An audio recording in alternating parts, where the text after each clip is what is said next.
the United States Treasury. China paid hundreds of billions of dollars during my term. But of course, that's not exactly the way tariffs work. I think economists would say that's very misleading to say that that's what's going on. Of course, it's the U.S.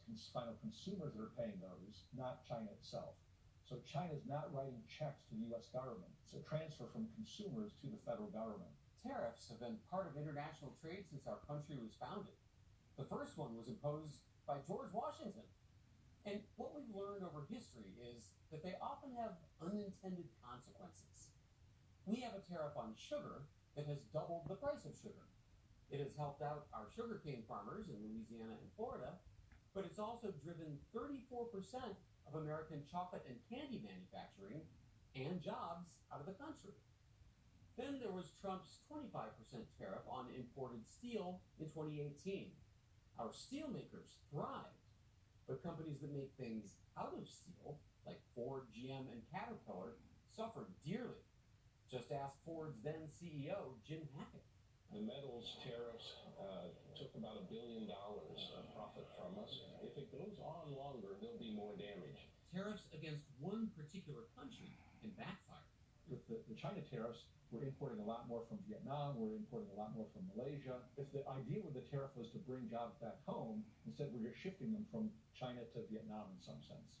And P.S., tariffs don't just raise prices on the imported stuff. It's the price of the domestic substitutes as well. So if there's a tariff on imported steel, but I'm an American steelmaker, I can opportunistically say, well, hey, now I can raise my prices too? Absolutely. Consumers don't have the choice anymore. They can buy the really high-priced steel or they can buy you.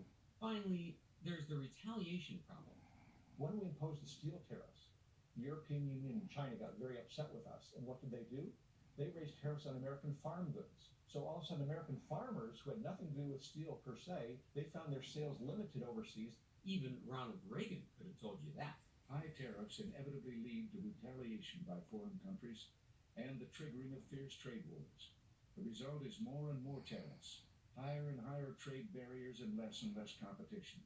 So exactly what tariffs has Donald Trump proposed? We will phase in a system of universal baseline tariffs. Originally, he outlined tariffs across the board.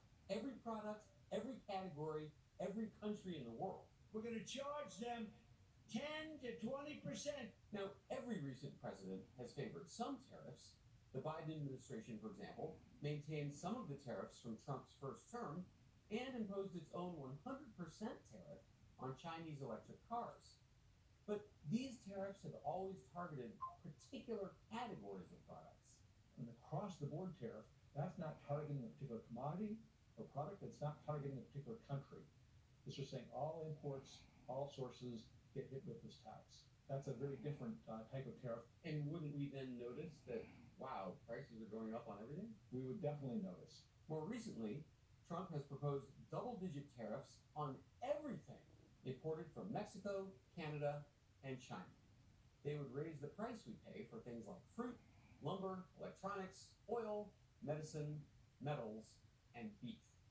Studies have calculated that those tariffs will cost 1% of all American jobs, raise average car prices $3,000, and cost every American household at least $1,000 a year.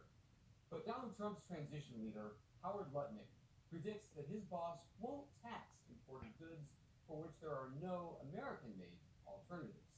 Tariffs are an amazing tool by the president to use. They're an amazing tool, but he understands don't tariff stuff we don't make, right? If we don't make it and you want to buy it, I don't want to put the price up. But maybe Donald Trump has no intention of imposing the tariffs for real. Maybe he's playing a strategic game, tariffs as negotiating tactics. Tariffs give you tremendous power over countries when they're doing bad things, including war. Tariffs can be used as a threat and a bargaining chip. And sometimes, if you're really credible, just making the threat of a tariff is enough to bring another country to change its policy in a way that you desire, without you actually having to impose the tariff in the end. In the end, when a government wants to achieve some economic or geopolitical goal, it can use all kinds of different tools. According to economics professor Doug Irwin, tariffs are a powerful tool too. They're just rarely the best one. what economists have concluded is that tariffs usually have a lot of unintended consequences, can lead to blowback where other countries retaliate against you, and so are not a really good policy for achieving goals that we all Americans want to achieve.